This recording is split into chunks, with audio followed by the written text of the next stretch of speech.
Bonjour, bienvenue dans cette nouvelle vidéo consacrée à la proposition de valeur sur notre site, notre blog venteefficace.com.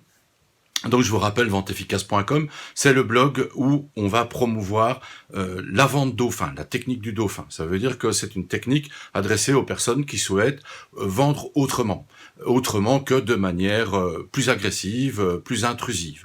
Donc ça, c'est notre choix, c'est notre philosophie. Eh bien, si vous vous retrouvez dans cette philosophie, rejoignez-nous. Alors, les vidéos ont un peu pris du temps, elles ont été espacées. J'espérais tenir le rythme d'une vidéo par semaine. Et puis est arrivé le Covid-19, plus une drôle d'activité un peu intense au niveau des reports d'agenda, des formations. Ça a été un peu difficile. Donc voilà, on est revenu tout doucement à la normale. Je vous rappelle donc l'espace venteefficace.com, www.venteefficace.com. Vous y trouverez les vidéos, une dizaine actuellement, et puis vous y trouverez bientôt les prochaines formations, ainsi que de l'information. Dès que je trouverai de l'information utile, je le posterai aussi sur ce blog. Donc il deviendra tout doucement une mine assez intéressante d'informations, surtout pour celles et ceux qui se lancent dans le métier d'entrepreneur, entrepreneuse, comme indépendant. Alors tout de suite, place à l'info, place à la proposition de valeur. Deuxième volet, on y va.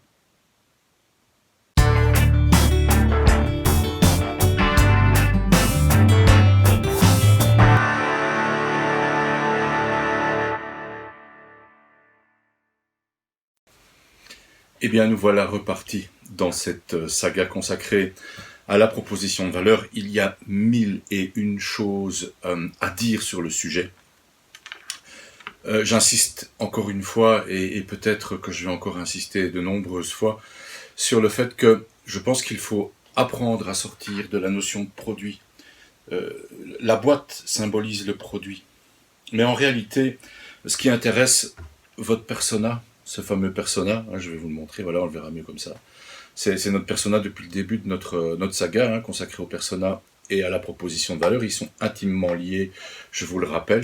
Ma proposition de valeur est adaptée à mon persona. C'est parce que j'ai bien écouté mon persona et parce que je le connais bien que je vais lui faire une proposition de valeur. Et donc, apprenons à sortir de la simple vente d'un produit. Réfléchissons bien que ce qui intéresse notre persona, c'est ce qui se trouve dans la boîte. Ce qui se trouve dans la boîte et ce que la boîte va, alors ça c'est le plus important, écoutez bien, ce que la boîte va résoudre comme problème. Donc en fait, le secret de la proposition de valeur, c'est parce que vous connaissez bien votre persona, vous savez le problème que vous allez résoudre chez lui. Vous lui apportez une solution. Donc en réalité, quand vous proposez des massages, quelque part, peu importe le type de massage que vous proposez, ce qui est intéressant, c'est surtout la solution qu'il représente, l'effet qu'il va produire sur votre persona. Votre persona recherche probablement cet effet, ou un effet. Et c'est là où nous avons tout intérêt à nous focaliser en tant qu'entrepreneurs, c'est-à-dire bien comprendre les avantages que notre proposition de valeur apporte en matière de solution, en matière de résolution de problèmes. Donc, il y a deux vecteurs très importants à retenir au niveau de ce que vous avez à proposer comme proposition de valeur, produit-service, mais je maintiens le terme proposition de valeur. Il y a vraiment deux grands axes importants et intéressants à exploiter. C'est la notion d'avantage, ce que votre persona, votre client va gagner, ce qu'il va estimer gagner, et la notion de soin, c'est-à-dire quels soins apportez-vous à ces frustrations potentielles.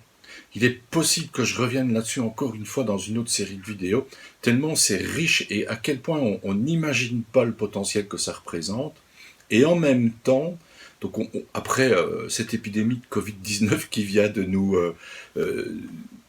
submerger, bouleverser nos habitudes, etc., j'ai repris les formations en ligne, et donc je m'aperçois que le concept a du mal à passer.